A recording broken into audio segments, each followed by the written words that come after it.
दाखवणार आहे ते म्हणजे मिक्स भाज्यांचं सूप. चला आपण साहित्य बघूया. मिक्स भाज्यांच्या सूपसाठी इथे मी फरसबी घेतली अर्धा कप बारीक चिरून, मटार घेतलेत अर्धा कप, हे गाजर घेतले बारीक चिरून, टमॅटो आहे आणि स्वीट कॉर्न आहे आणि एक मोठा चमचा मी लसूण बारीक चिरून घेतली आहे. मिक्स भाज्यांच्या सूपसाठी तुमच्याकडे जे अवेलेबल भाज्या आहेत त्या तुम्ही घेऊ शकता. म्हणजे मशरूम वापरू शकता किंवा कोबी वापरू शकता, ब्रोकोली वापरू शकता. ह्या माझ्याकडे जे अवेलेबल होते त्या भाज्या मी घेतल्यात. आणि आता मसाले पाहणार आहोत. इथे मी पाव चमचा काळी मिरी पावडर घेतली आहे. इथे मिक्स हर्ब घेतलेत पाव चमचा, हे ऑप्शनल आहे, नाही वापरले तरी चालतील. इथे रेड चिली फ्लेक्स घेतलेत, तुम्ही हिरवी मिरची पण वापरू शकता याच्या बदली. एक चमचा लिंबाचा रस घेतलाय, चवीप्रमाणे मीठ आहे आणि हे एक छोटा चमचा कॉर्नफ्लॉवर मी पाव कप पाण्यामध्ये मिक्स करून घेतलंय.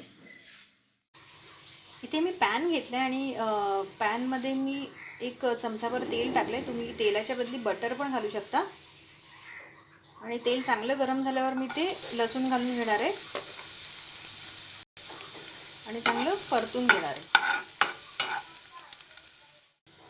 लसूण मी चांगली 2 मिनटं तेलामध्ये परतून घेतली. आता यामध्ये मी फ्रेंच बीन्स घालून घेणार आहे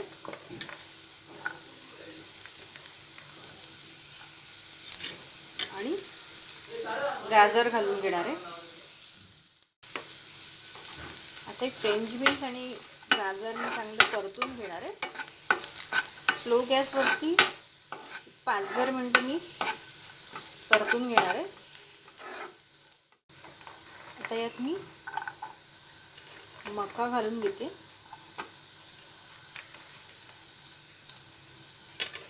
आणि मटार पण घालून घेणार आहे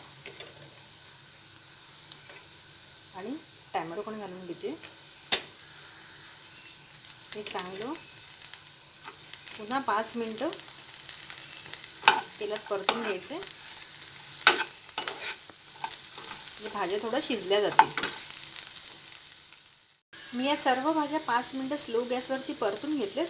तर मी मसाले घालून घेणार आहे, मीठ घालून घेणार आहे, हे चिली फ्लेक्स आहेत, काळी मिरी पावडर आणि मिक्स हर्ब. आता मी ह्याच्यामध्ये पाणी घालून घेणार आहे. याच्यामध्ये मी जवळजवळ 3 कप पाणी घालून घेणार आहे.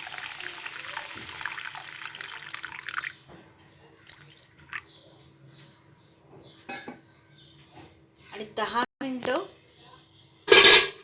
झाकण ठेवून शिजायला द्यायचे. लिंबाचा रस आणि कॉर्नफ्लॉवरची पेस्ट आपण नंतर घालणार आहोत, पहिल्यांदा शिजून घेणार आहोत. त्या भाज्या सर्व 10 मिनटं चांगल्या शिजून घेतल्यात मी. त्याच्यामध्ये आता मी लिंबाचा रस घालून घेणार आहे आणि ही जी कॉर्नफ्लॉवरची पेस्ट आहे ती पण घालून घेणार आहे आणि असं चांगलं ढवळत राहायचं आहे. इथे मिक्स भाज्यांचं सूप आपलं रेडी झालेलं आहे. मी बाउलमध्ये काढून घेणार आहे. गरमागरम असं मिक्स भाज्यांचं सूप इथे आपलं रेडी झालेलं आहे.